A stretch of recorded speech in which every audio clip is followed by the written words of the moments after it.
بسم اللہ الرحمن الرحیم باب قول اللہ تعالی لما خلقت بیدی حدثنی معاذ بن فضالۃ حدثنا ہشام عن قتادۃ عن انس ان النبی صلی اللہ علیہ وسلم قال یجمع المؤمنین یوم القیامۃ کذالک فیقولون لو استشفعنا الی ربنا حتیٰ یریحنا من مکاننا ھذا فیاتون آدم فیقولون یا آدم اما تری الناس خلقک اللہ بیدہ واسجد لک ملائکتہ وعلمک اسماء کل شیء اشفع لنا الی ربک حتیٰ یریحنا من مکاننا ھذا فیقول لست ہناک وَيُذْكَرُ لَهُمْ خَطِيئَتَهُ الَّتِي أَصَابَ وَلَكِنِ ائْتُوا نُوحًا فَإِنَّهُ أَوَّلُ رَسُولٍ بَعَثَهُ اللَّهُ إِلَىٰ أَهْلِ الْأَرْضِ فَيَأْتُونَ نُوحًا فَيَقُولُ لَسْتُ هُنَاكَ وَيَذْكُرُ خَطِيئَتَهُ الَّتِي أَصَابَهَا وَلَكِنِ ائْتُوا إِبْرَاهِيمَ خَلِيلَ الرَّحْمَٰنِ فَيَأْتُونَ إِبْرَاهِيمَ فَيَقُولُ لَسْتُ هُنَاكُمْ وَيَذْكُرُ لَهُمْ خَطَايَاهُ الَّتِي أَصَابَ وَلَكِنِ ائْتُوا مُوسَىٰ عَبْدًا آتَاهُ اللَّهُ التَّوْرَاةَ وَكَلَّمَهُ تَكْلِيمًا فَيَأْتُونَ مُوسَىٰ فَيَقُولُ لَسْتُ هُنَاكُمْ وَيَذْكُرُ لَهُمْ خَطِيئَتَهُ الَّتِي أَصَابَهَا وَلَكِنِ ائْتُوا عیسیٰ عبد اللہ ورسولہ وکلمتہ وروحہ فیاتون عیسیٰ فیقول لست ہناکم ولکن ائتوا محمدا صلی اللہ علیہ وسلم عبدا غفر اللہ لہ ما تقدم من ذنبہ وما تأخر فیاتوننی فانطلق فاستأذن علی ربی فیؤذن لی علیہ فَإِذَا رَأَيْتُ رَبِّي وَقَعْتُ لَهُ سَاجِدًا فَيَدْعُنِي مَا شَاءَ اللَّهُ أَن يَدْعَنِي ثُمَّ يُقَالُ لِي ارْفَعْ مُحَمَّدٌ قُلْ يُسْمَعْ وَسَلْ تُعْطَىٰ وَاشْفَعْ تُشَفَّعْ فَأَحْمَدُ رَبِّي بِمَحَامِدَ عَلَّمَنِيهَا ثُمَّ أَشْفَعُ فَيَهُدُّ لِي حَدًّا فَأُدْخِلُهُمُ الْجَنَّةَ ثُمَّ أرجع فإذا رأيت ربي وقعت ساجدا فيدعوني ما شاء الله أن يدعني ثم يقال ارفع محمد قل يسمع وسل تعطى واشفع تشفع فأحمد ربي بمحامد علمنيها ثم أشفع فيهد لي حدا فأدخلهم الجنة ثم أرجع فإذا رأيت ربي وقعت ساجدا فيدعوني ما شاء الله أن يدعني ثم يقال ارفع محمد قل يسمع وسل تعطى واشفع تشفع فأحمد ربي بمحامد علمنيها ثم أشفع فيهد لي حدا فأدخلهم الجنة ثم أرجع فأقول يا رب ما بقي في النار إلا من حبسه القرآن ووجبت عليه الخلود فقال النبي صلى الله عليه وسلم يخرج من النار من قال لا إله إلا الله وكان في قلبه من الخير ما يزن الشعيرة ثم يخرج من النار من قال لا إله إلا الله وكان في قلبه من الخير ما يزن برة ثم يخرج من النار من قال لا إله إلا الله وكان في قلبه ما يزن من الخير ذرة.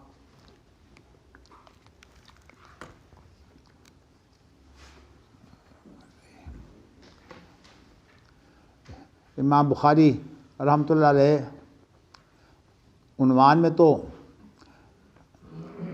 جو پہلو اور نقطہ واضح کرنا چاہتے ہیں اس کا عنوان باندھ دیتے ہیں اور پھر جو حدیث روایت کرتے ہیں اس میں ہمیں تلاش کرنی ہوتی ہے کہ امام بخاری نے اس نقطے کو جو ہے وہ کوئی ظاہری الفاظ سے لیا ہے یا اس کے اندر کوئی استنباط و اجتہاد کی صورت سے لیا ہے. دونوں صورتیں ممکن ہیں. تو لیکن زیادہ ضرورت یہ ہوتی ہے کہ یہ ظاہری طور پر بات موجود ہو تاکہ دوسرے کے لیے حجت قائم ہو جائے، کیونکہ اپنے اجتہاد کو تو کسی پر حجت قرار نہیں دیا جا سکتا۔ لیکن بعض دفعہ جو اس کا جو انداز ہوتا ہے اس کے اندر کوئی ایسی چیز ہوتی ہے جو سمجھ آ جاتی ہے، تو اس کو ہمارے ہاں عام طور پر انگریزی زبان میں تھیم کہتے ہیں، تھیم، یعنی اس کے انداز میں ہی یہ چیز جو ہے یہ یوں پائی جا رہی ہے۔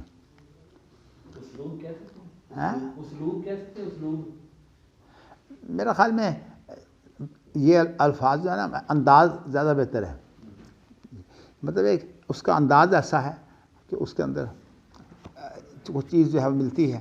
خیر اس وقت میں نے اشارہ کیا ہے، پیچھے بعض ایسی روایتیں آئی تھیں جن کے اندر ذکر نہیں تھا، میں نے کہا تھا لیکن یہ چونکہ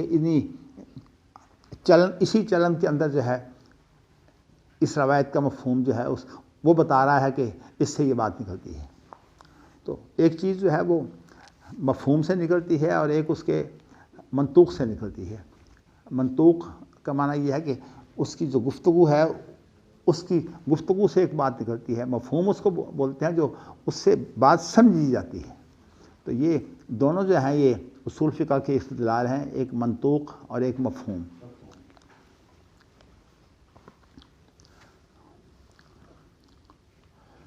اچھا جی، اب اللہ جو ہے وہ قیامت کے دن مومنوں کو جو ہے وہ سب کو جمع کرے گا ایک میدان کے اندر۔ تو جب اسی طرح جو ہے وہ جمع کیے جائیں گے تمام کے تمام، اور یہ آپ کو علم ہے کہ جب سور پھونکا جائے گا تو اس کے بعد ہر چیز جو ہے وہ فنا ہو جائے گی، ختم ہو جائے گی، سوائے ان چیزوں کے جو میں آپ کو بیان کر چکا ہوں کہ ایک اللہ کی بادشاہی سے متعلقہ چیزیں ہیں اور دوسری وہ چیزیں ہیں جو اللہ کی رضا کے لیے جو ہے وہ کام کیا گیا ہے۔ تو اس لیے امام بخاری نے کتاب التفسیر کے اندر ملکہ او ما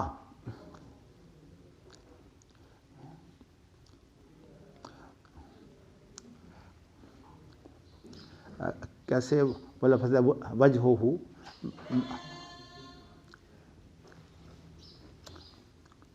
ما ارید بہ وجہ ہو، بس یہ دو چیزیں جو ہیں یہ باقی رہیں گی، باقی سور سے ہر چیز جو ہے وہ ختم ہو جائے گی، فنا ہو جائے گی، حتیٰ کہ آسمان، زمین، پہاڑ، یہ تمام بڑی بڑی چیزیں جو ہیں ختم ہو جائیں گی۔ تو پھر ان کو جو ہے وہ اللہ تعالیٰ اسی اسرافیل کے پھونک کے ذریعے سے دوبارہ زندہ کرے گا۔ تو اب یہ لوگ زندہ ہو کر تمام کے تمام جو ہے ایک میدان محشر میں جو ہے وہ جمع ہوں گے۔ تو اب یہ جمع ہوں گے تو اب اتنی میدان محشر میں آدم سے لے کر آخری انسان تک تمام جمع ہیں، تو ایک تو انتظار ہی بڑی زحمت ہوتی ہے، اور دوسری بات یہ ہے کہ میدان محشر کی کچھ تکلیفیں ہیں، یعنی میدان محشر کوئی آسائش کا دن نہیں ہوگا۔ تو ویسے آپ دیکھیے نا کہ ایک بیمار آدمی ہو، وہ کسی اجتماع میں چلا جائے تو اس کی جا کر اجتماع کے اندر طبیعت خراب ہو جاتی ہے۔ چونکہ مجھے ایسے امراض لاحق رہے ہیں، مجھے یاد ہے کہ میں نے بہت سال جو ہے وہ حج کے لیے نہیں گیا تھا مدینہ منورہ سے فارغ ہونے کے بعد۔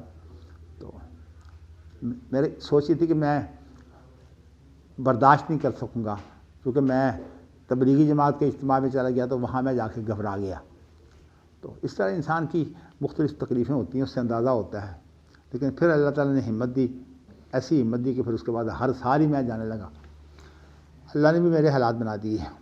اچھا جی، چلیے، تو میں نے آپ کو بتایا کہ وہ لوگ کہیں گے کاش کوئی ہماری سفارش کرے کہ ہمارا حساب و کتاب ہو جائے۔ یہ جو ہوتا ہے نا انتظار، یہ انتظار انسان کے لیے بہت تکلیف سے ہوتا ہے۔ بعض دفعہ انسان کے بارے میں ایک فیصلہ ہونا کہ اس کو پھانسی لگنی ہے، تو اس کو انتظار کروانا جو ہے یہ اس کو ایسا ہے جیسے کہ الٹی شروع سے ذبح کیا جاتا ہے، اس کو پھانسی دے دی جائے اس کے لیے جو ہے وہ آسان ہو جاتا ہے۔ تو یہ اب مومن لوگ جو ہیں ان کو تو اپنے رب سے بہتر امید ہوگی، تو مومن کہیں گے، یہ کافر نہیں، مومن لوگ یہ کہیں گے کہ کاش کوئی ہماری سفارش کرے، ہمارے رب کے پاس کوئی سفارشی بن جائے، حتیٰ یریحنا من مکاننا ھذا، یہاں تک کہ اللہ ہمیں اس جگہ سے اور اس حالت سے جس حالت میں ہم ہیں ہمیں اللہ راحت دے دے۔ تو پھر اس سوچ میں جو ہے وہ آدم علیہ السلام کے پاس آ جائیں گے جو سب کے باپ ہیں، اور آدم علیہ السلام کو جو ہے وہ اعتماد دلانے کے لیے، سفارشی بنانے کے لیے ان کی تعریف کریں گے۔ تو کہیں گے کہ آدم آپ دیکھ رہے ہیں لوگ کتنی تکلیف میں ہیں، خلقک اللہ بیدہ، اللہ نے آپ کو جو ہے یہ شرف بخشا ہے کہ اللہ نے آپ کی تخلیق جو ہے وہ اپنے ہاتھ سے کی ہے۔ پھر آپ کو یہ شرف بخشا ہے کہ اللہ نے فرشتوں کو جو ہے وہ حکم دیا کہ آپ کو سجدہ کریں۔ فرشتوں کے ساتھ وہ مخلوق بھی شامل تھی۔ اللہ تعالیٰ محتاج تو کسی کے نہیں ہے، لیکن اللہ تعالیٰ نے اپنے کاموں کے لیے ایک نظام بنایا ہوا ہے، اور اس نظام کا بہت بڑا فائدہ یہ ہے کہ ہم اس نظام سے بہت کچھ سیکھ سکتے ہیں۔ اب یہ دیکھیں نا، اسرائیل موت کا فرشتہ ہے، ایک نظام ہے کہ اس نے جان قبض کرنی ہے۔ جبرائیل وحی لانے والے بھی ہیں، عذاب لانے والے بھی ہیں، یہ ان کی ذمہ داری ہے۔ اسی طرح جو میکائیل ہے اس کا کام ہے یہ آسمان اور زمین کے جو آپس کے معاملات ہیں، جس کے اندر خاص طور پر بارش وغیرہ اس طرح کی جو چیزیں ہوتی ہیں، یہ ساری میکائیل کی ذمہ داری ہے۔ اور اسرافیل جو ہے وہ اسی کام کے لیے ہے کہ اس کے پھونک سے جو ہے وہ پوری کی پوری دنیا جو ہے تباہ ہو جائے، اور پھر اس کے بعد اس کی پھونک سے جو ہے پوری کی پوری دنیا جو ہے وہ زندہ ہو جائے۔ تو کام تو سب اللہ کرنے والے ہیں، لیکن ویسے اللہ نے یہ کام سونپے ہوئے ہیں۔ اس طرح سے آپ یوں کہہ سکتے ہیں کہ اللہ کی ایک بیوروکریسی ہے۔ اس کے اندر وہ لوگ بھی تھے جو نوری تو نہیں ہیں، فرشتے تو نور سے پیدا ہوئے ہیں وہ ناری، لیکن اللہ تعالیٰ کی اس بیوروکریسی کے اندر وہ بھی شامل تھے۔ تو اللہ نے یہ چاہا کہ یہ جتنے بھی تقدیری کام ہو رہے ہیں، کیونکہ اللہ کے کام تو تقدیری ہوتے ہیں نا، تکوینی کام ہے، جتنے بھی تکوینی کام ہو رہے ہیں یہ تمام کے تمام انسان کے تابع ہو جائیں، کہ انسان وسخر لکم ما فی السماوات والارض جمیعا منہ، کہ جو بھی آسمانوں اور زمین میں ہے وہ تمام کے تمام تمہارے لیے ہم نے تابع کر دیا ہے، اور جمیعا منہ، تمام کے تمام جو ہے تمہارے تابع ہو گئے ہیں۔ اس کا مقصد کیا ہے کہ یہ تمام چیزیں جو انسان کے لیے، چونکہ اصل مقصود کیا ہے انسان کی آزمائش، تبارک الذی بیدہ الملک وہو علی کل شیء قدیر الذی خلق الموت والحیاۃ لیبلوکم ایکم احسن عملا، یہ ہے مقصد آزمائش۔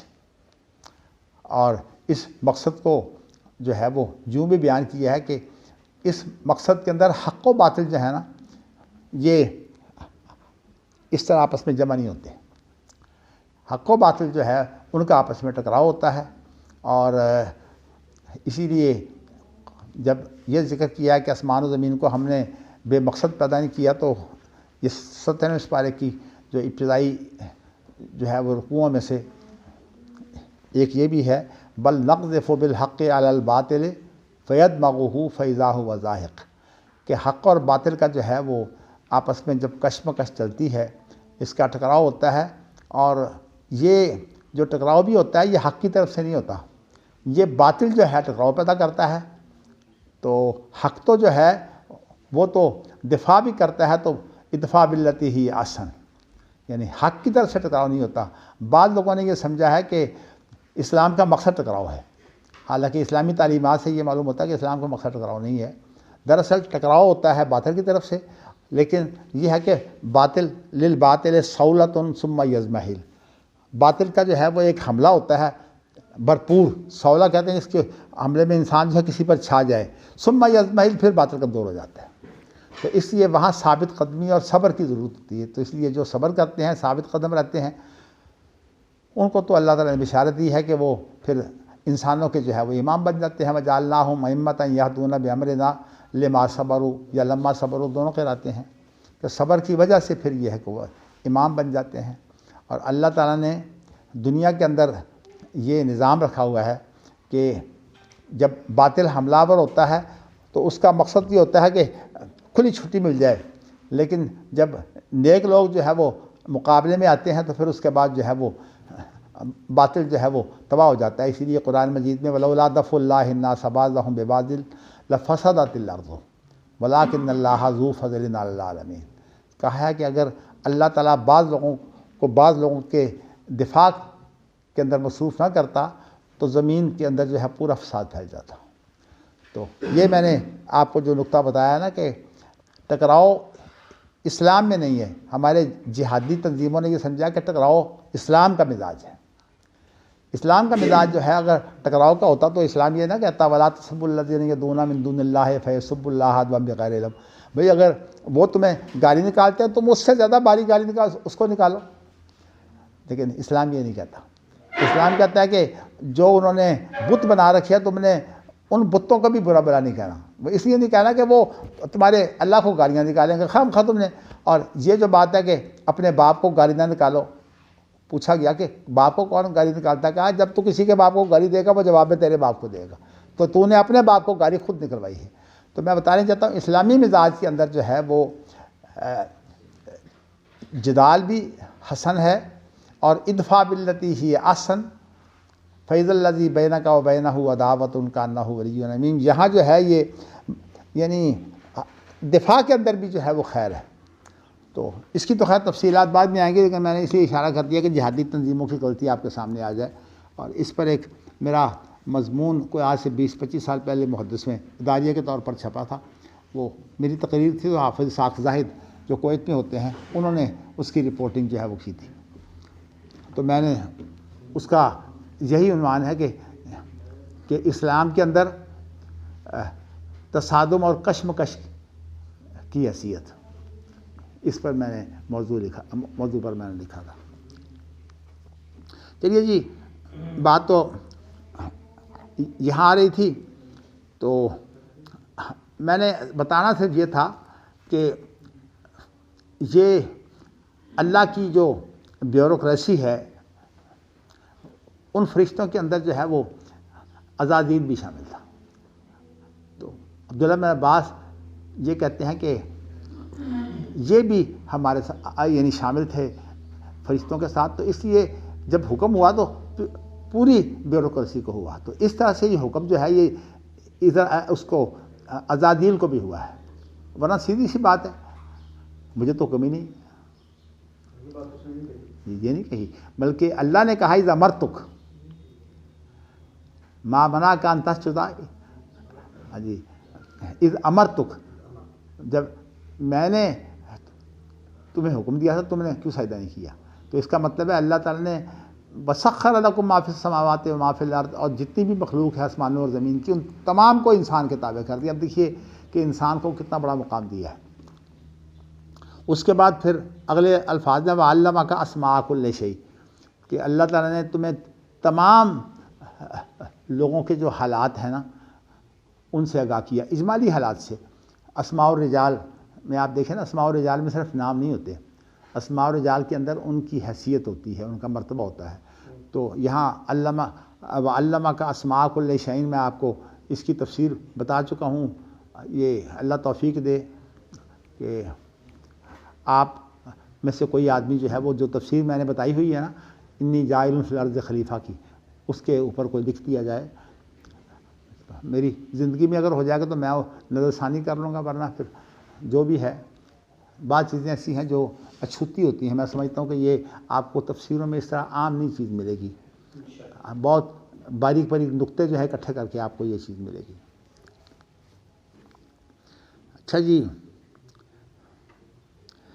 تو یہاں اللہ تعالیٰ نے آپ کو جو ہے وہ اپنی جو اولاد ہے ان تمام کا تعارف کروایا تھا، اور اسی میں جو ہے وہ جو نیک تھے وہ تو پہاڑوں کی طرح جو ہے وہ ان کی شان تھی. وہ آپ یوں سمجھیے کہ علم کے پہاڑ، عمل کے پہاڑ، اور ان کے مقابلے میں جو لوگ برے ہیں تعداد بہت ہوگی، لیکن وہ بہت بڑی تعداد جو ہے اس کی کیا حیثیت ہوتی ہے؟ اصل چیز تو اس کی ہوتی ہے جو ایک انقلابی کام کرنے والا ہو، بڑے کام کرنے والا ہو. اسی لیے انسان کو اپنی زندگی میں چاہیے کہ اپنی زندگی کو ضائع نہ کرے. اس زندگی کے اندر جو بڑے بڑے اہم کام ہیں ان کو انجام دینے کی کوشش کرے. باقی اللہ کی مدد مانگے تو اللہ کام لے بھی لیتے ہیں. اچھا، تو اب وہ کہتے کہ آدم سے کہ آپ ہمارے لیے جو ہے وہ سفارش کیجئے رب کے پاس، یہاں تک کہ اللہ ہمیں اس جگہ سے نجات دے دیں. تو اس حدیث کو کہا جاتا ہے حدیث الشفاعہ. شفاعہ کا معنی یہ ہے کہ یہ سفارش کس کام کے لیے ہے؟ یہ جنت میں جانے کی سفارش نہیں ہے، یہ حساب کے لیے ہے. اس لیے یہ بات سمجھیے، بہت سے لوگوں نے اس کو جو ہے وہ جنت اور جہنم میں جانے کی حدیث بنایا ہوا. نہیں، یہ اصل میں حساب و کتاب کے لیے ہے کہ ہمارے حساب و کتاب ہو جائے. لیکن آگے جب جو سفارش کی گئی ہے اس میں تو یہی ہے کہ اللہ تعالیٰ، میں آپ کو بتاؤں کہ اس کے اندر وہ تمام چیزیں جو ہیں وہ اکٹھی آ گئی ہیں اجمالی طور پر. آغاز تو ادھر سے ہی ہوا ہے، آغاز ہوگا پہلے حساب سے، اس کے بعد پھر حساب ہونے کے بعد پھر پل صراط سے گزریں گے.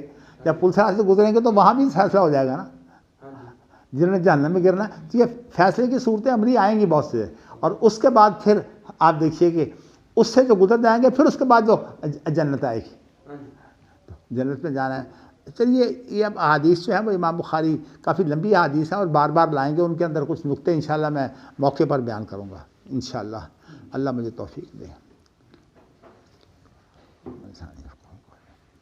اچھا جی، اس کے بعد پھر آدم علیہ السلام کہیں گے کہ میں تو لست ہناک، یعنی میں اس جگہ کے قابل نہیں ہوں، اس مرتبے کا آدمی نہیں ہوں. لست ہناک کا معنی میں اس مرتبے کا آدمی نہیں ہوں. تو اس کے بعد یہ ہے کہ اور ذکر کریں گے اپنا وہ گناہ جو انہوں نے کیا تھا. مطلب یہ کہ درخت کا پھل کھا لیا تھا نا، تو اب کہیں گے کہ میں تو اس گناہ کی وجہ سے اتنا شرمندہ ہوں کہ میں اپنی جرت نہیں کرتا. لیکن وہی مشورہ دیں گے کہ آؤ ہم جو ہے وہ نوح کے پاس چلتے ہیں. تو اب آدم علیہ السلام جو ہیں وہ ان کو نوح کے پاس لے جائیں گے. اچھا، تو جب نوح کے پاس آئیں گے تو ہاں جی، آدم علیہ السلام بھی ساتھ ہوں گے، وہ ساتھ ہوں گے. تو فَإِنَّهُ أَوَّلُ رَسُولٍ بَعَثَهُ اللَّهُ إِلَىٰ الْأَرْضِ، وہ پہلے رسول ہیں جن کو اللہ تعالیٰ نے زمین والوں کی طرف بھیجا ہے. آدم علیہ السلام جو ہیں جب آئے ہیں تو ان کو شریعت یعنی کوئی ایسی چیز جس کے اندر حق و باطل کی تفصیلات ہوں زیادہ نہیں دی گئیں. ان کو اصل میں زمین کے اندر جو بسنے کی ضرورتیں تھیں نا، زیادہ ہدایت اللہ نے اس کی دی. تو اس لیے بگاڑ ابھی تھا کوئی نہیں، اور تھا خیر ہی خیر تھی. تو پہلے خیر ہے، بعد میں بگاڑ پیدا ہوتا ہے. یہ بھی آپ کو بتاؤں، یہ بھی تصور. تو اس لیے آدم علیہ السلام نبی تھے. رسول وہ ہوتا ہے جس کو ایک پورا منصوبہ دیا جائے اور وہ اس منصوبے کے مطابق کام کرے، اور اس کو بھرپور جو ہے وہ ایک نظام دیا جاتا ہے. یعنی شریعت جو ہے وہ ایک نظام ہوتا ہے، وہ ایسی بکھری ہوئی ہدایات نہیں ہوتی. جو بکھری ہوئی ہدایات اللہ کی طرف سے ملتی ہیں ان کو نبی کہا جاتا ہے، ان کو رسول نہیں کہتے. تو اس اعتبار سے آدم نبی ہیں، رسول نہیں ہیں. لیکن جب بگاڑ پیدا ہو گیا تو پھر نوح علیہ السلام جو ہیں یہ پہلے وہ رسول ہیں جن کو باقاعدہ اللہ تعالیٰ نے ایک نظام کی صورت میں جو ہے وہ شریعت دی ہے. تو اس اعتبار سے جو ہے وہ پہلے رسول ہیں. اسی لیے قرآن مجید میں جہاں دین اور اس کے نظام کی بات ہوئی ہے تو وہاں ذکر نوح سے شروع ہوا ہے.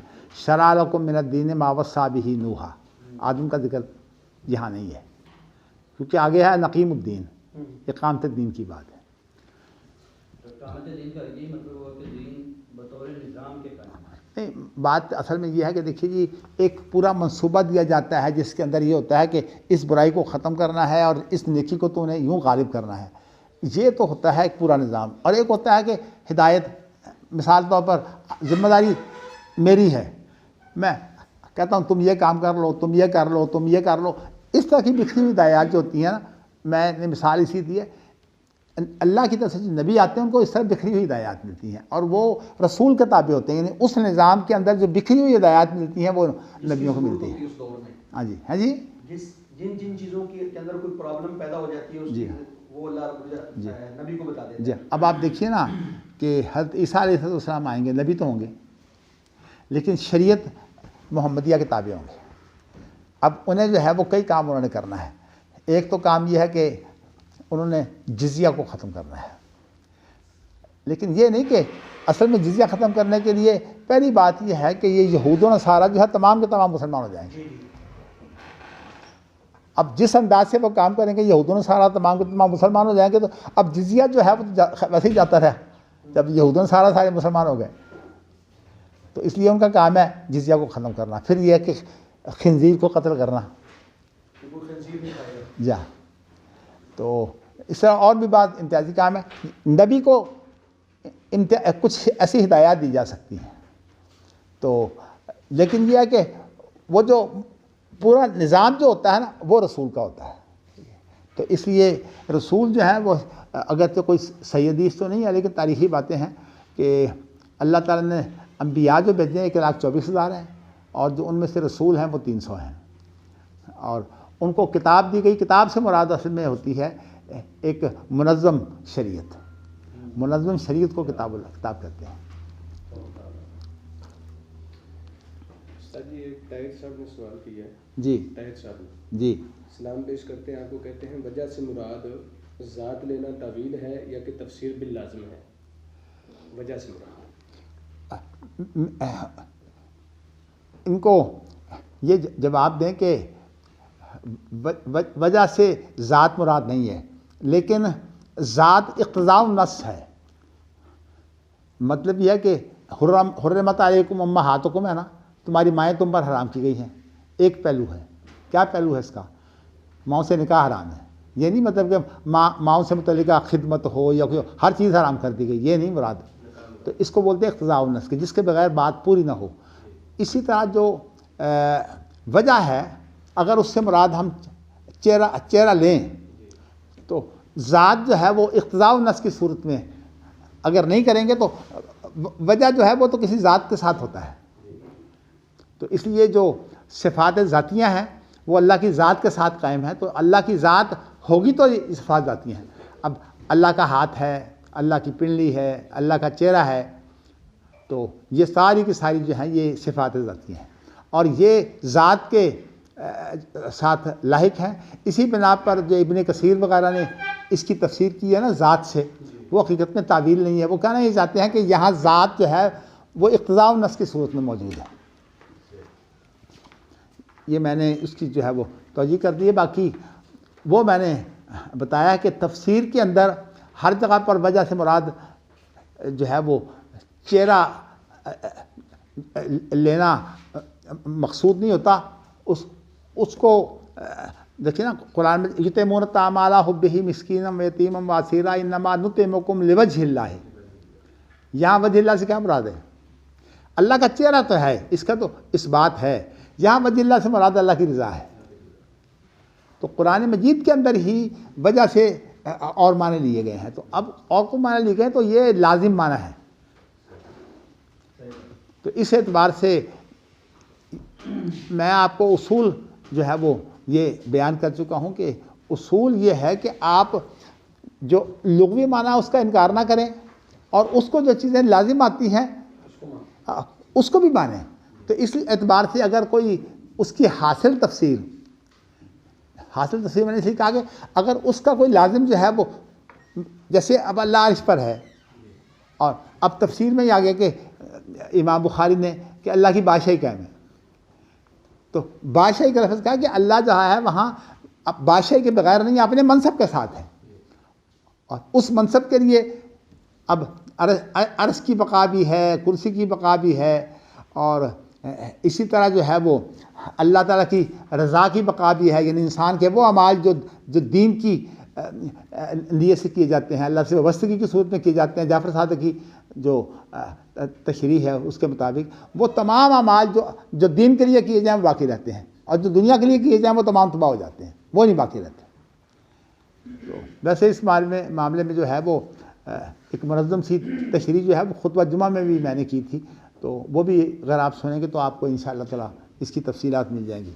تو کہنے کا مقصد یہ ہے کہ یہ اصول میں بیان کر چکا ہوں کہ آپ جو اس لفظ کا اصل معنی ہے، لغوی معنی، اس کا آپ انکار نہ کریں، اور اس کے بعد اس کو جو چیزیں جو ہیں وہ لازم آتی ہیں، اس کی مختلف جو حالتیں ہیں، اس کی جو کیفیتیں ہیں جن سے ہم واقف نہیں ہیں، وہ جو ذکر آ گئی ہیں ہم ان کو مانتے ہیں،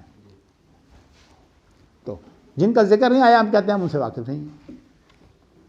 اچھا جی، اب اس کے آگے ذرا چلیے، کیونکہ حدیث لمبی ہے تو اس لیے ہم ذرا تھوڑا سا جلدی چلتے ہیں۔ تو اس کے بعد کہتے ہیں کہ آدم کے پاس جاؤ، تو جب نوح کے پاس آؤ، تو جب نوح کے پاس آئے ہیں تو اللہ تعالیٰ نے پہلے رسول وہ ہیں جن کو زمین والوں کی طرف بھیجا ہے، تو جب وہ نوح کے پاس آئیں گے تو وہ بھی کہیں گے لست ہناک، میں اس مرتبے کا آدمی نہیں ہوں۔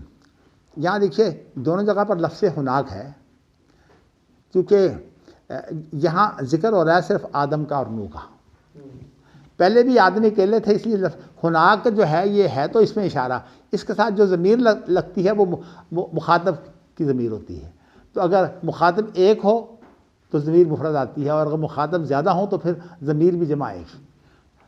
اب دیکھیے یہاں پہلی جو ضمیر ہے جی وہاں بھی ہناکا ہے، آدم کے ساتھ جو ضمیر ہے ہناکا ہے، اور جو نوح علیہ السلام کے ساتھ ضمیر ہے وہ بھی ہناکا ہی ہے۔ اب آگے چلیے ذرا، پھر آپ کو زیادہ واضح ہو جائے گا جی۔ اور وہ اپنا وہ گناہ ذکر کریں گے جس کا وہ یعنی وہ اپنے بیٹے کی سفارش کہیں گے، بیٹے کی سفارش یہ تھی، جھاڑ پڑ گئی تھی، میں تو اب ضرورت نہیں کرتا۔ ولیکن تو ابراہیم، لیکن تم ابراہیم کے پاس جاؤ جو اللہ کے خاص دوست ہیں۔ خلیل اس کو بولتے ہیں جو ایسا دوست ہو کہ اس کی جگہ پر کوئی اور نہ آئے، خلا اسی کو بولتے ہیں نا۔ تو ویسے تو یہ ابراہیم کی بہت بڑی فضیلت ہے کہ اللہ کے خلیل الرحمن، یعنی اللہ کے خلیل ہیں وہ۔ نبی اکرم صلی اللہ علیہ وسلم کو کہتے ہیں کہ یعنی اللہ میرا خلیل ہے، لیکن ابراہیم علیہ السلام کے بارے میں اللہ نے کہا ہے کہ وہ میرے خلیل ہیں۔ فیاتون ابراہیم، تو ابراہیم کے پاس آئیں گے، تو اب دیکھیں نا یہاں اکٹھے ہو گئے نا کئی، اب یہاں ضمیر کے جو اشارے کے اندر ساتھ ضمیر ہے مخاطب کی، تو وہاں لفظ ہناکم آ گیا۔ اللہ اکبر اللہ اکبر، تو کہیں گے لستو ہناکم، ویسے فرق کوئی نہیں، صرف مخاطبین کا فرق ہے، میں اس مرتبے کا آدمی نہیں ہوں، اور اپنی نہیں پہلے 2 دفعہ ہناکا آیا ہے، تو خیر کوئی ہوگا نسخہ ایسا ہی، تو جو میرے سامنے نسخہ ہے میں تو اس کے مطابق تشریح کر رہا ہوں۔ تو پھر آپ جو ہے وہ ان اپنی غلطیوں کا ذکر کریں گے جن کا آپ ارتکاب کر چکے تھے۔ وہ دوسری حدیث میں آتا ہے کہ وہ آپ نے 3 جھوٹ بولے ہیں، تو اس کی تشریح میں یہاں نہیں کرتا، وہ انشاءاللہ آپ نے سنی بھی ہوئی ہے، پھر بھی کسی وقت کوئی اور موقع آ جائے گا۔ اچھا، اس کے بعد پھر ہے کہ وہ کہیں گے کہ موسیٰ کے پاس جاؤ، تو یہ جو ہے نا لفظ جاؤ اگر ہوتا تو جا یا جیو سے یہاں ایتو ہے، اور میں بھی چلتا ہوں، خود وہ بھی جائیں گے، تو تمام کے تمام جو ہے پھر اب موسیٰ علیہ السلام کے پاس آ جائیں گے، اور کہیں گے کہ وہ اللہ کا ایسا بندہ ہے کہ آتا اللہ التورات، اللہ نے اس کو تورات دی ہے، اور تورات کی فضیلت سب سے بڑی یہ ہے کہ اس کو اللہ نے اپنے ہاتھ سے لکھا ہے۔ اچھا جی، وکلمہ تکلیما، اور اللہ تعالیٰ نے ان سے جو ہے وہ حقیقی کلام کی ہے، اس لیے کہ جب کسی کی تاکید آ جاتی ہے تو اس سے پھر مراد حقیقت ہوتی ہے۔ یعنی ویسے آپ کسی سے اس کا مجازی معنی بھی لے سکتے ہیں، لیکن اگر تاکید آ جائے تو پھر مراد حقیقت ہوتی ہے۔ تو اللہ سے جو کلام ہے وہ حقیقی کلام ہے، یعنی یہاں اس کی کوئی تعبیر نہیں ہو سکتی۔ اور قرآن مجید میں بھی ہے وکلم اللہ موسیٰ تکلیما، فیاتون موسیٰ، پھر وہ موسیٰ کے پاس آئیں گے، فیقولو، تو وہ بھی کہیں گے لست ہناکم، میں تو اس مرتبے کا آدمی نہیں ہوں، اور اپنی وہ غلطی ذکر کریں گے جو ان سے ہو گئی تھی، وہ گونسا مارا تھا نا تو ایک آدمی مر گیا تھا، اس غلطی کا ذکر کریں گے۔ یعنی مطلب اپنا محاسبہ شروع کر دیں گے۔ جب انسان اپنا محاسبہ شروع کر دیتا ہے پھر اس کے اندر وہ جرأت نہیں رہتی۔ تو اب کہیں گے کہ آؤ سب کے سب عیسیٰ کے پاس چلتے ہیں، تو اب وہ اللہ کے بندے بھی ہیں اور اللہ کے رسول بھی ہیں، اور اللہ تعالیٰ نے ان کو جو دو خصیصتیں دی ہیں کہ ان کی جو کلمہ کن سے پیدائش ہوئی ہے وہ اللہ تعالیٰ نے ایک مخصوص طریقہ سے کی تھی۔ یعنی یہ ہے کہ مریم کا کوئی شوہر نہیں تھا، اب جبرائیل نے جو ہے وہ کلمہ کن جو ہے وہ پھونکا تھا اور اس سے جو ہے وہ ان کو حمل ہو گیا تھا۔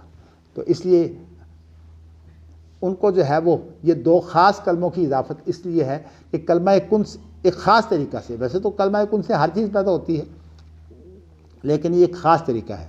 اور روح ہو جو ہے کہ مانا کہ اس روح کی تخلیق بھی جو ہے وہ عام لوگوں کی طرح نہیں ہے، یہ بھی ایک مخصوص طریقہ ہے۔ آدم علیہ السلام کے لیے بھی صورتحال ہے، ان کا پتلا بنایا، پھر بعد میں اللہ نے اس کے اندر پھونک ماری ہے، اور اس کے بعد جو باقی انسان ہیں وہ تمام کے تمام اللہ فرشتوں کو بھیجتے ہیں، وہ آ کے جو ہے پھونک مارتا ہے 4 مہینوں کے بعد جو ہے وہ جب پھونک مرتا ہے ثم انشأناہ خلقا آخر۔ تو اسی لیے فلاسفہ تو اصل میں روح کی تخلیق کے قائل ہی نہیں ہے، وہ تو کہتے ہیں کہ اللہ علت العلل ہے، تو علت جو ہے وہ کسی کی موجد نہیں ہوتی۔ موجد تو وہ مانتے ہیں، ہاں جی، علت العلل کو موجد تو مانتے ہیں، وہ موجد مانتے ہیں نا، ہم تو کہتے ہیں کہ وہ موجد نہیں ہے، اس لیے صحیح تعبیر یہ کہ وہ موجد نہیں ہے، علت موجد نہیں ہوتی۔ اسی لیے بلکہ میں قیاس کے اندر ایک بات ہے وہ امام بخاری نے ملحوظ رکھی ہے، لیکن میں نے جو ہے وہ آپ کو ابھی اس کی تفصیل نہیں بتائی۔ وہ انہوں نے یہ ملحوظ رکھی ہے کہ قیاس جو ہے یہ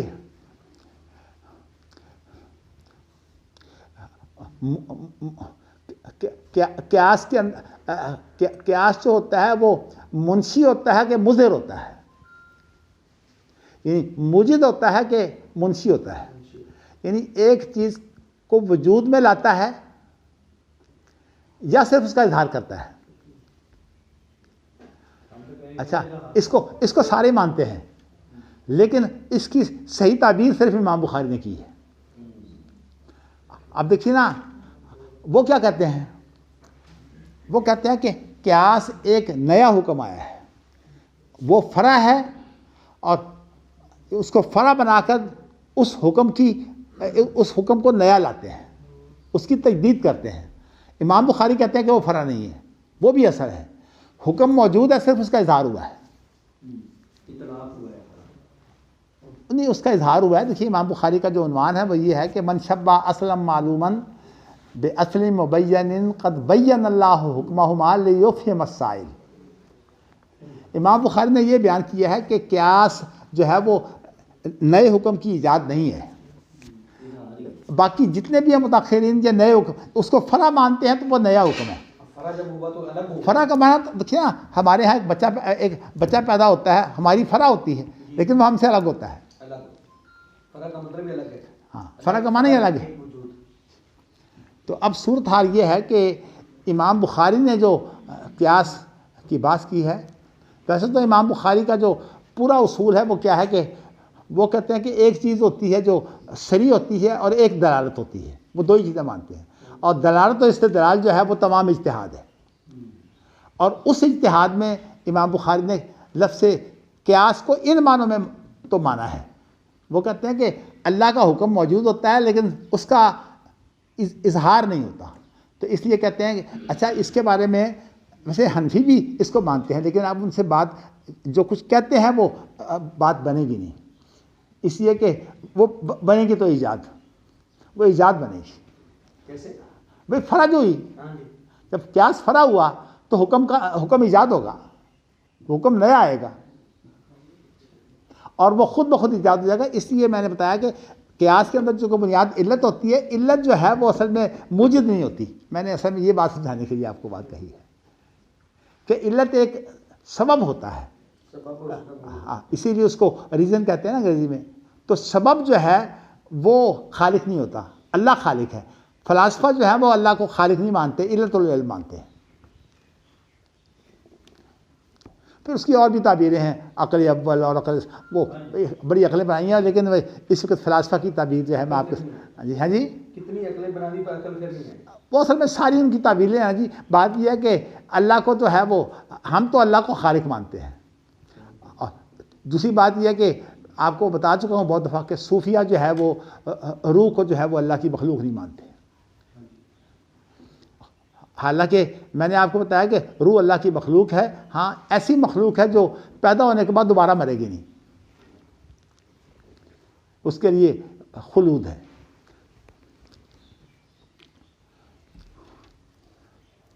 اچھا جی، اب آگے چلتے ہیں. اللہ اکبر. فیاتون عیسیٰ، تو عیسیٰ کے پاس آئیں گے تو عیسیٰ کہیں گے کہ لست ہناکم، میں تو اس مرتبے کا آدمی نہیں ہوں. اچھا، یہاں ان کا عذر پیش نہیں ہوا، لیکن دیگر حدیثوں میں عذر یہ پیش ہوا ہے کہ میں تو خیر جرت کر لیتا، انہوں نے مجھے چھوڑا نہیں. اللہ کہیں گے تو میرا بیٹا ہے، اے میرا بیٹا ہے.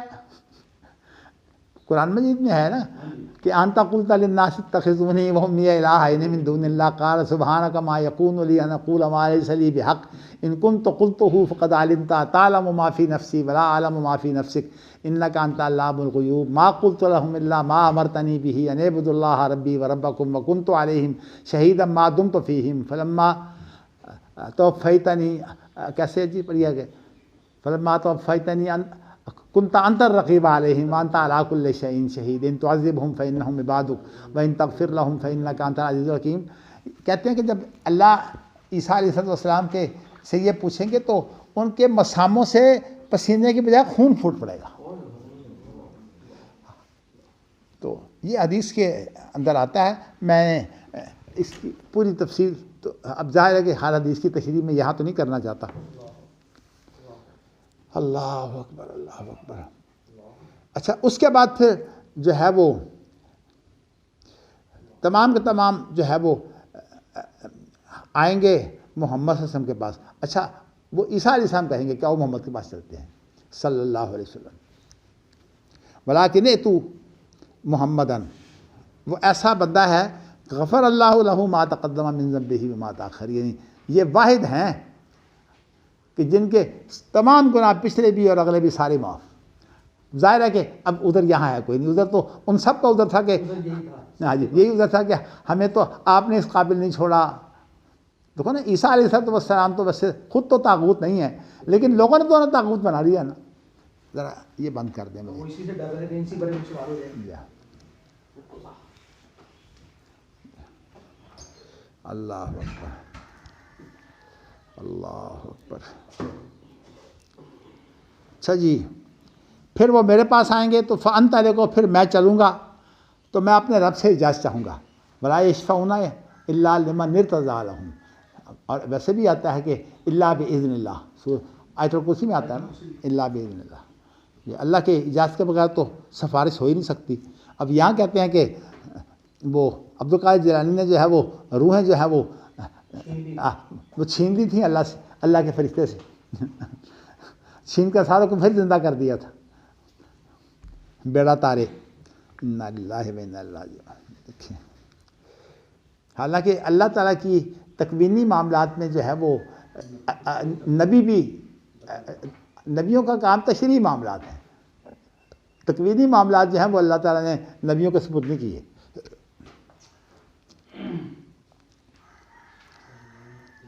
اچھا جی، کہتے ہیں کہ مجھے اجازت دی جائے گی. اب کیا ہوگا؟ اجازت کا معنی یہ ہے کہ اللہ سے ملاقات ہو جائے گی. تو اس میں لفظ آ گیا فَإِذَا رَأَيْتُ رَبِّي.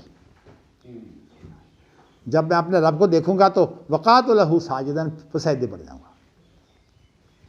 فیدانی ما شاء اللہ ان یدانی فیدعونی، تو اللہ مجھے چھوڑ دیں گے جتنا اللہ چاہیں گے، جو اللہ کی مشیت ہوگی مجھے چھوڑے رکھیں گے. مطلب ہے اللہ چاہیں گے پہلے دل سے جو ہے یہ تعریفیں، کیونکہ جب بار بار ایک بات دہرائی جاتی ہے پھر وہ گہرائی میں اترتی جاتی ہے، زیادہ گہرائی اس کی بنتی جاتی ہے. تو اب صورتحال یہ ہے کہ پھر اللہ تعالیٰ جو ہے وہ اللہ اکبر، پھر اللہ کہیں گے کہ ارفع محمد، یعنی اے محمد اٹھیے، آپ کہیے، آپ کی بات سنی جائے گی. وسل توتا، اور آپ سوال کیجئے آپ کو دیا جائے گا، یعنی سوال بھی آپ کا جو ہے وہ پورا ہوگا. وشفا تو شفا، اور آپ جو سفارش کریں گے اس سفارش کو سنا جائے گا. اچھا جی، اس کے بعد پھر یہ ہے کہ پھر کیا ہوگا جب یہ اجازت مل جائے گی نا، اب اس پر پھر تعریفیں ہوں گی. فاحمد و ربی بے محامد اللہ نیہا، تو پھر میں اللہ کی وہ تعریفیں کروں گا جو اللہ نے مجھے سکھائی ہوں گی. کیونکہ یہاں ماضی سے بیان کیا نا، یہ نہیں جو مجھے اللہ سکھائے گا.